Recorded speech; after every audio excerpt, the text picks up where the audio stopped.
राधे श्याम जय जय राधे श्याम राधे श्याम जय जय राधे श्याम।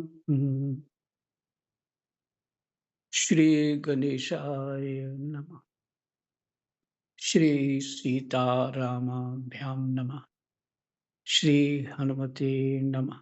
श्री उमापते नमः। श्री गुरुवे नमः। सब संतन की जय जय। जय जय सीताराम। राधे श्याम।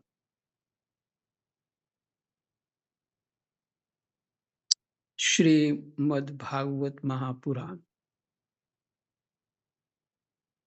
द्वितीय स्कंद छठा अध्याय।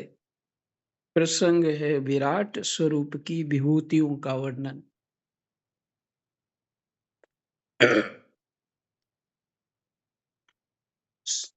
प्रश्न जो 5वें अध्याय में था,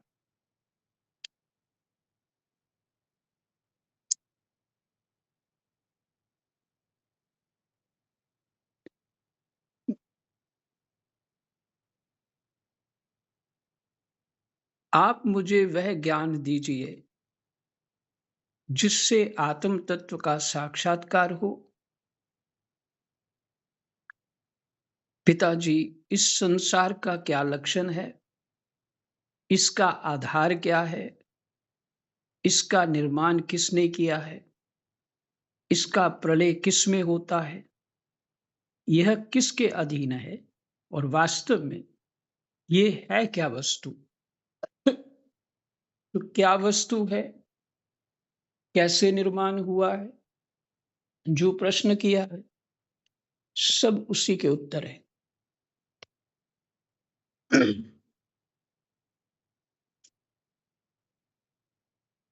तो जिसमें विराट पुरुष की उत्पत्ति का वर्णन किया,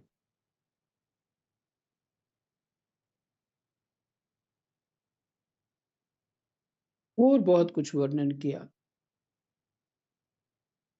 माया के गुणों का, सत्वरजतम का, द्रव्य कर्म काल स्वभाव और जीव, उसका वर्णन हुआ।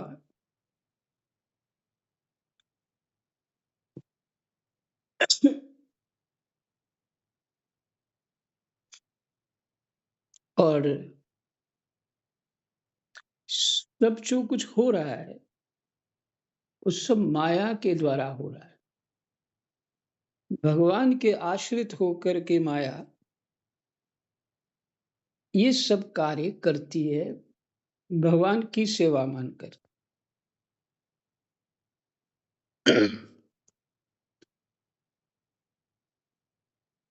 ज्ञान इंद्रियां, कर्म इंद्रियों के जानकारी हुई कि कहां से इसकी उत्पत्ति हुई।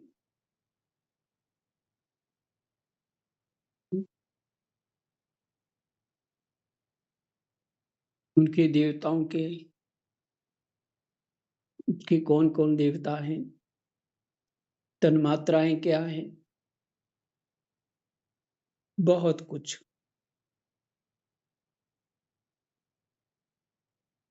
जिसमें वैकारिक तेजस और तामस,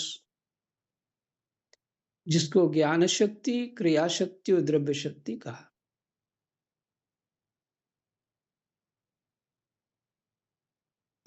उसका भी वर्णन हुआ।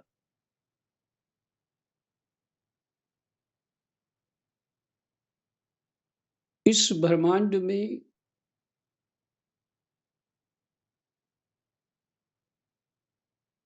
प्राण शक्ति और देवताओं की स्थिति क्या है, कैसे है, वो भी वर्णन किया।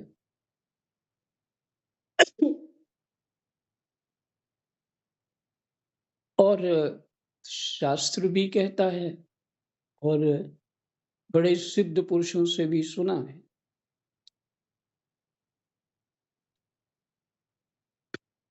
ब्रह्मांडे सोई पिंडे। जो ब्रह्मांड में है, उस सब कुछ हमारे पिंड में है।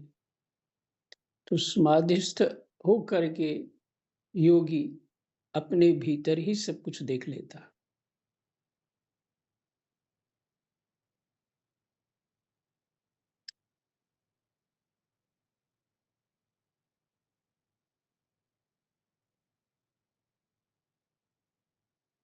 कई आवृत्ति करनी चाहिए, माने कई बार रिपीट करना चाहिए, जो इस तरह के पाठ होते हैं।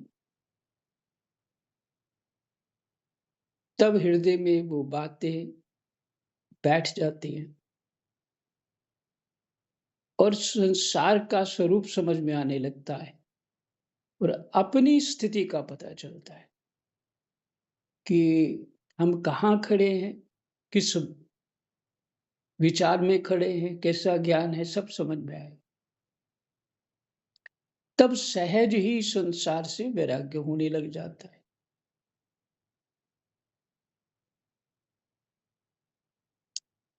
अपनी बौद्धिक, मानसिक, शारीरिक स्थिति की जो तुच्छता है, उसका आभास होने लगता है।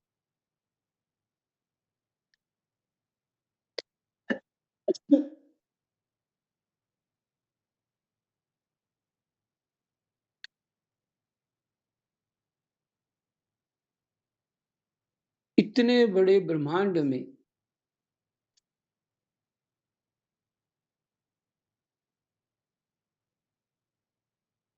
इतने प्राणियों के बीच, इतनी पृथ्वियों के बीच हमारी क्या क्या विशेषता दिखती है? कल्पना मात्र है या नहीं है, ऐसा है।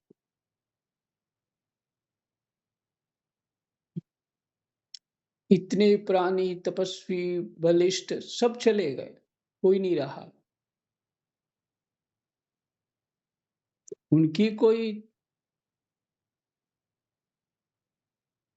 विशेषता समझ में नहीं आती, तो हमारी क्या होगी? और भगवत कृपा से ये बुद्धि मनुष्य शरीर में ही उत्पन्न हो सकती है। ये विवेक वैराग्य के बिना काम नहीं हो सकता।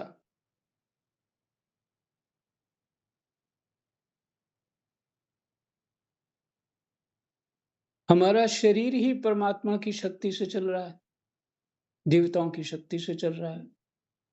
थोड़े से ग्रह इधर-उधर होते हैं, तो ये अंगूठी पहनो, वो करो, ऐसा करो, वैसा करो, उसको बैलेंस करो।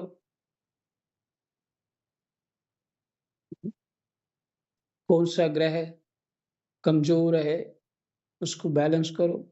तो तो इस दृष्टि से तो हम कर्ता हो ही नहीं सकते ना। जैसे स्पष्ट दिख रहा है देवता लोग हैं, करने वाला कोई और है, पीछे और जो जाते हैं, तो इसकी उत्पत्ति कैसे हुई?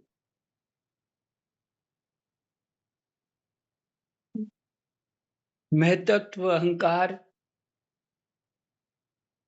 फिर पंच महाभूत की उत्पत्ति, फिर कुछ आधा भाग जो है वो प्रकृति के लिए और आधा भाग जो है वो यथावत जैसे का वैसा है। एक सेकंड।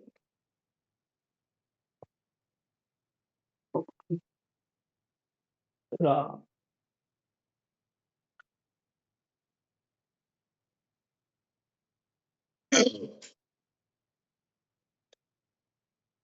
तो हमारी जो वैल्यू है वो क्या है, इससे समझ में आता।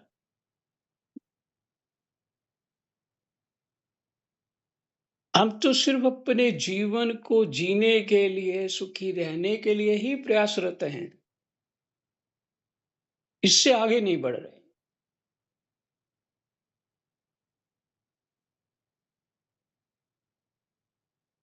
हाँ, विवेक और वैराग्य, विवेक होगा, वैराग्य होगा, तभी वो बुद्धि प्रकाशित हो सकती है। उसका उसको अपने मार्ग का दर्शन हो सकता है।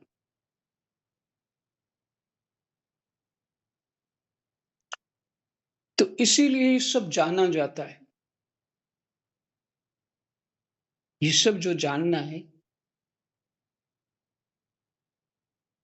शास्त्र पुराणों में ये वर्णन है, इसको जानना क्यों है? देखिए, हम ब्रह्मा जी के पास चले भी जाएँ, तो ब्रह्मा से क्या माँगेंगे? हिरण्याकशिपु की तरह, मुझे कोई मार ना सके, मेरा राज्य अकंटक बना रहे।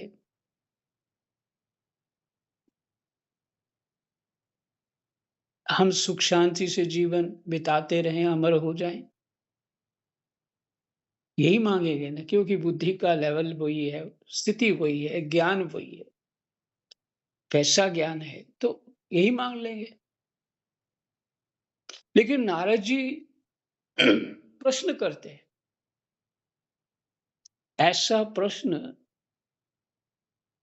मनुष्य को करना नहीं आ सकता, कर नहीं पाएगा।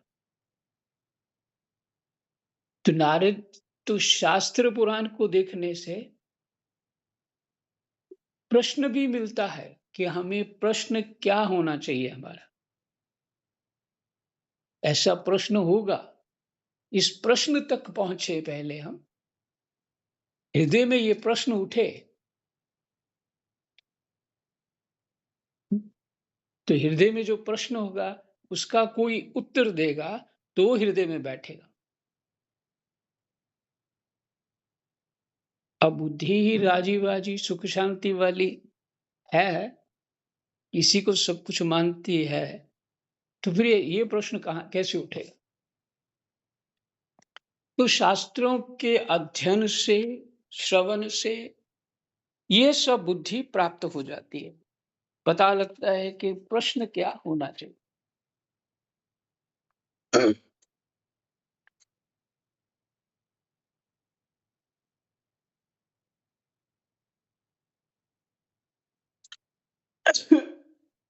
और शास्त्रों की महिमा जितनी कही जाए वो कम ही लगती है।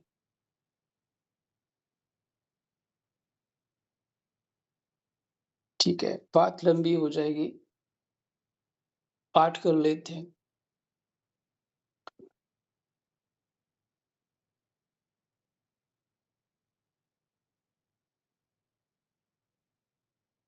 छठा अध्याय, विराट स्वरूप की विभूतियों का वर्णन। ब्रह्मा जी कहते हैं, उन्हीं विराट पुरुष के मुख से वाणी और उसके अधिष्ठात्र देवता अग्नि उत्पन्न हुए। वाणी में कोई कमजोरी है, अर्थात उस भाग में उसकी अग्नि जो है वो कमजोर है, इसलिए वाणी स्पष्ट नहीं हो पाई।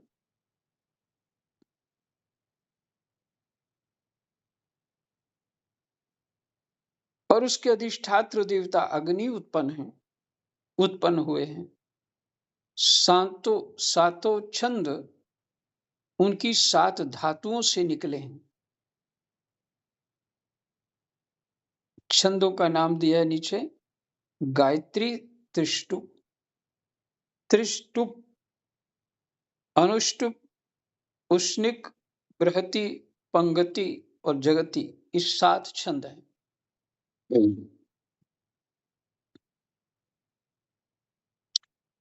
उनकी 7 धातुओं से निकले हैं। मनुष्यों, पितरों और देवताओं के भोजन करने योग्य अमृतमय अन्न, सब प्रकार के रस रसनेन्द्रिय और उसके अधिष्ठात्र देवता वरुण विराट पुरुष की जिह्वा से उत्पन्न हुए। विराट पुरुष की जिह्वा से क्या उत्पन्न हुए हैं? मनुष्यों, पितरों, देवताओं के जो भोजन है,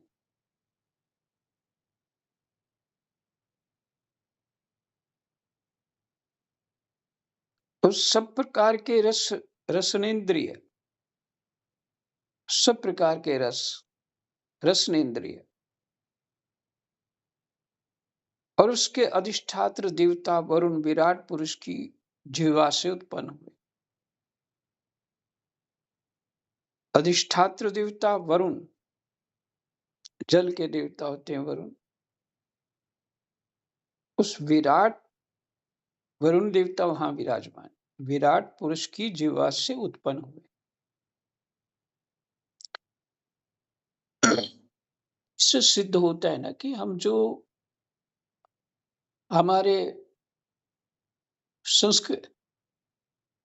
हमारी संस्कृति में जो हमें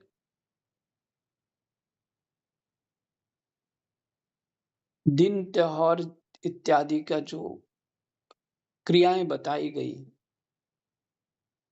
हाँ, उसका महत्व होता है। इन सब देवताओं की सहज में ही पूजा हो जाती है और उनसे बल मिल जाता है।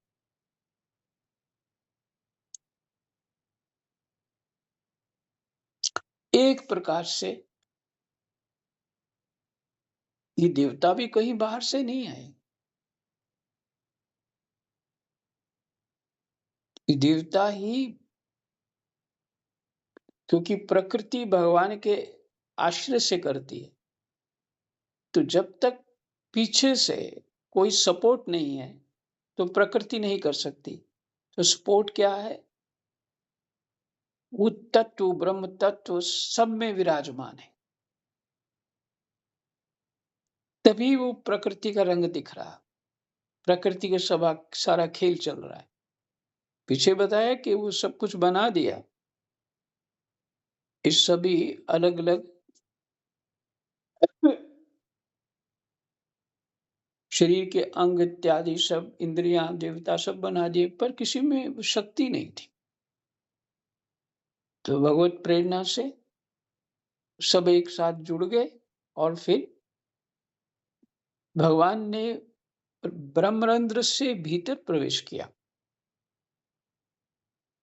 और फिर वो अपने आप को ही भूल गए।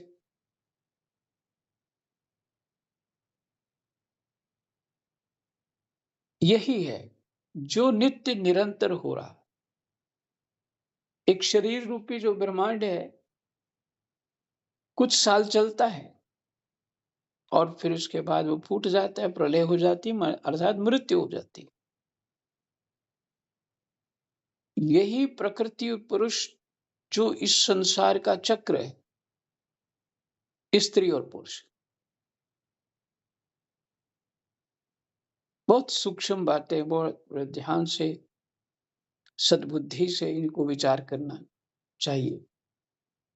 सद्बुद्धि मैंने तर्क बुद्धि नहीं, श्रद्धा बुद्धि से चिंतन करने से सब समझ में आता है। इसलिए सत्व गुण विशेष चाहिए होता है शास्त्र के लिए, समझने के लिए।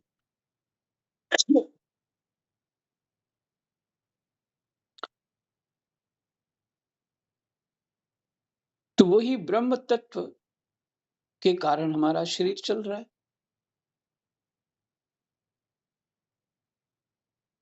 अगर वो चाहे, मैं इस जन्म मरण से छूटना चाहता हूं, तो वही भजन साधन करके तद्रूप हो जाना भक्ति से है और ज्ञान से उस प्रकृति के आवरण को, जितने भी 7 आवरण को छोड़ देना अपने ज्ञान से है। और एक क्रिया है जो पंचायती मार्ग है, माने वो सब कर सकते हैं, हठ योग। हठ योग मैं ये समझता रहा कि हठ मैंने होता है बड़ा हट करके किसी काम को करना। पर हठ का अर्थ है ह माने सूर्य, ठ माने चंद्रमा।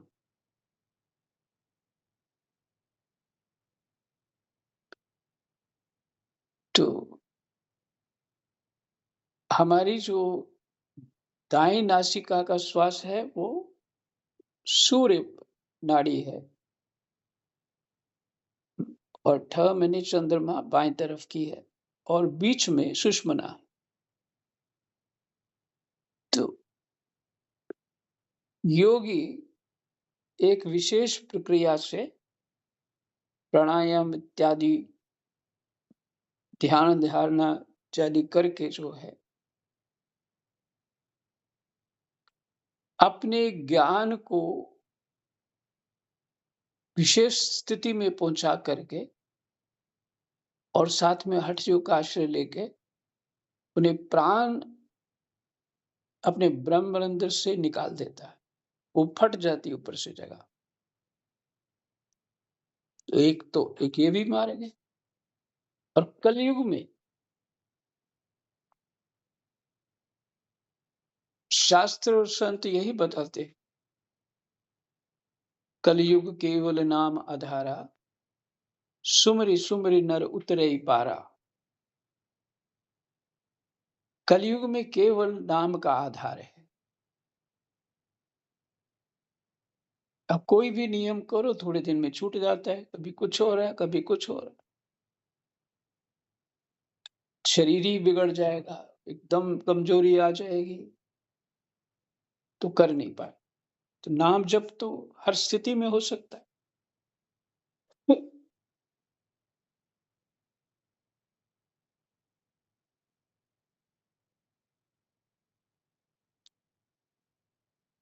तो विराट पुरुष जो हैं, उनके नासा छिद्रों से प्राण, अपान, व्यान, उदान और समान, ये पांचों प्राण और वायु तथा घ्राणेन्द्रिय अश्विनी कुमार समस्त औषधियां एवं साधारण तथा विशेष गंध उत्पन्न हुए। कहां से? उनके नासा छिद्रों से प्राण, अपान, व्यान, उदान और समान। एक ही प्राण जब अलग अलग जगह में रहता है तो उनके 5 नाम हो जाते हैं। अभी ये मुख्य 5 प्राण के नाम हैं, 5 और हैं। पर वो उनका इतना वो उन्हें करते हैं, वो जब आयुर्वेद में जाते हैं तो तब उनके वो 5 नामों के आधार से चिकित्सा होती है कि कौन सा प्राण बिगड़ गया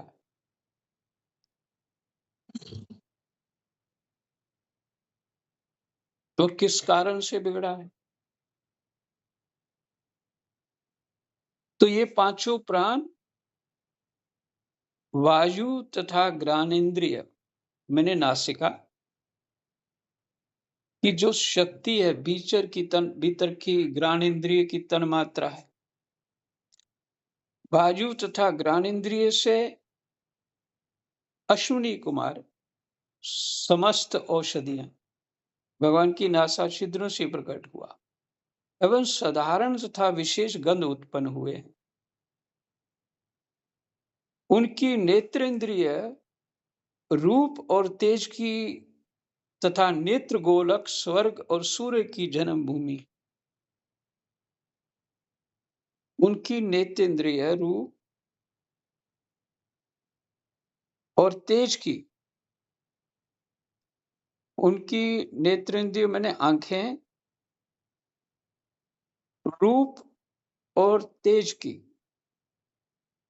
रूप जो दृश्य होता है, दिखता है कुछ, वो रूप है। और तेज मैंने अग्नि, जिससे और तेज से ही रूप दिख सकता है, तेज से ही रूप दिख सकता है। पीछे आप कई बार सुन चुके हैं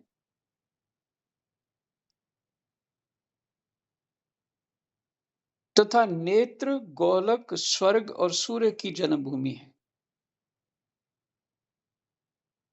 ये कहाँ से उत्पन्न हुए हैं? आँख,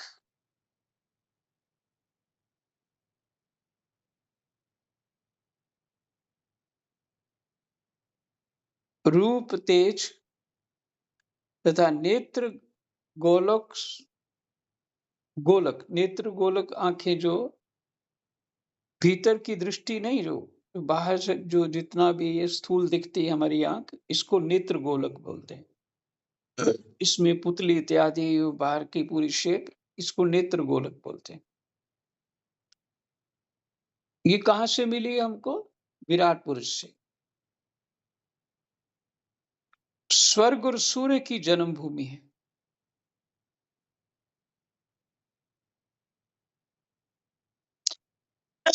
सूर्य भी वहीं से भगवान की नेत्र गोलक से उत्पन्न है, या वही रूप हैं। इसलिए शास्त्र यही कहते हैं ना कि भगवान की आंखें जो हैं चंद्र और सूर्य हैं।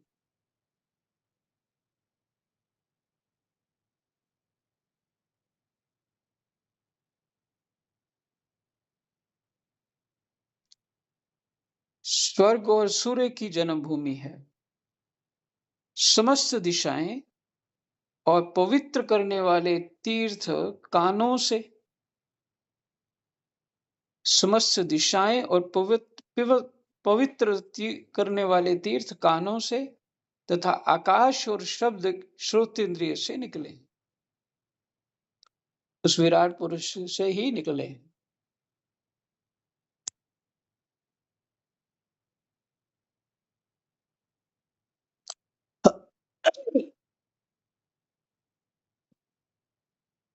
समस्त दिशाएं, पवित्र करने वाले तीर्थ कानों से। देखिए, जब यज्ञोपवीत कान पे क्यों बांधते हैं? यज्ञोपवीत गंदा ना हो, कान रूपी तीर्थ को ऊपर लपेट दिया। और जब कोई किसी की निंदा सुन ले या निंदा बोल दी या क्रोध कर दिया तो अपने कानों को हाथ लगाते हैं। किस लिए? पवित्र होने के लिए। अशुद्ध कर्म हो गया। अब तो वो परंपरा रही नहीं ना, पहले ये सब करते थे लोग। और बड़े ही बच्चों को सिखाएंगे ना।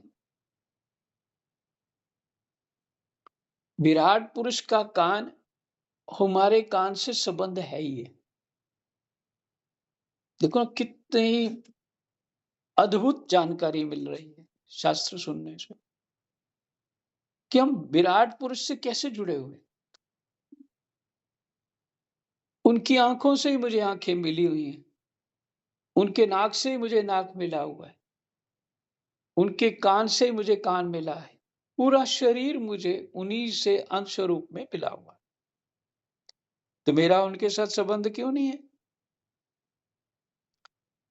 स्थूल दृष्टि से भी तो मेरा संबंध है, सूक्ष्म भी दृष्टि से संबंध है, और भीतर जो आत्म तत्व है अंश रूप में उस ब्रह्म का तत्व का, उससे भी मेरा संबंध है। तो संसार परमात्मा में क्यों नहीं दिख रहा? क्योंकि सभी तो ऐसे हैं। बस पशु बुद्धि, पशु बुद्धि। पशु बुद्धि क्या होता है? जिसने कुछ खिला पिला दिया, तुम्हारा सम्मान कर दिया, हम उसको बड़ा अच्छा, प्यारा और बड़ा ज्ञानी, सब तरह से अच्छा मानते हैं। तो पशु भी करते, कुत्ते को खिलाते रहो तो कुत्ता दूम हिलाता रहता है, वो तुम्हें काटता नहीं है, तुम्हारे पीछे तुम्हारी रक्षा में लगा रहता है। गाय को खिलाओ तो गाय भी यही करती है, और हाथी को खिलाओ तो वो भी यही करते हैं। छोटे मोटे कीड़ों की रक्षा करो तो कीड़े भी आपको सपोर्ट करते हैं, पक्षी भी करते हैं। तो ये पशु के लक्षण है। तो मनुष्य बिना ज्ञान के पशु है। इसलिए नेपाल के जो भगवान शंकर है उनको पशुपतिनाथ कहते हैं। पशुपतिनाथ। बाकी आप समझ जाइए।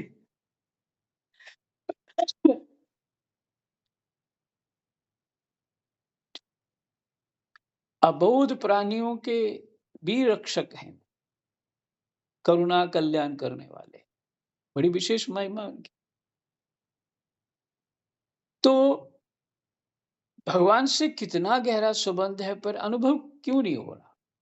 कि राग द्वेष और ममता आसक्ति देगे में फंसे हुए हैं। भूख प्यास सर्दी गर्मी इतना जो माया का प्रपंच है उसमें से उलझे हुए हैं कि शुद्ध बुद्ध नहीं है, हम कौन है, क्या है, कैसे हैं, शुद्ध बुद्ध ही भूल गए हैं।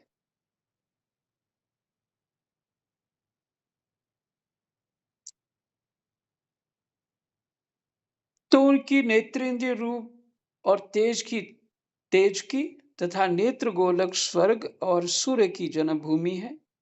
समस्त दिशाएं और पवित्र करने वाले तीर्थ कानों से तथा आकाश और शब्द श्रोत्र से निकले हैं। उनका शरीर संसार की सभी वस्तुओं के सार भाग तथा सौंदर्य का खजाना है।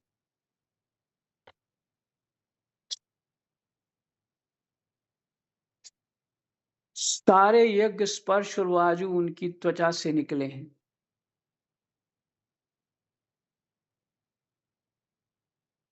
यज्ञ स्पर्श जो हम फील करते हैं वो भी, यज्ञ भी, वायु हवा भी भगवान की त्वचा से निकले हैं। उनके रोम सभी उद्भिज पदार्थों के जन्म स्थान है।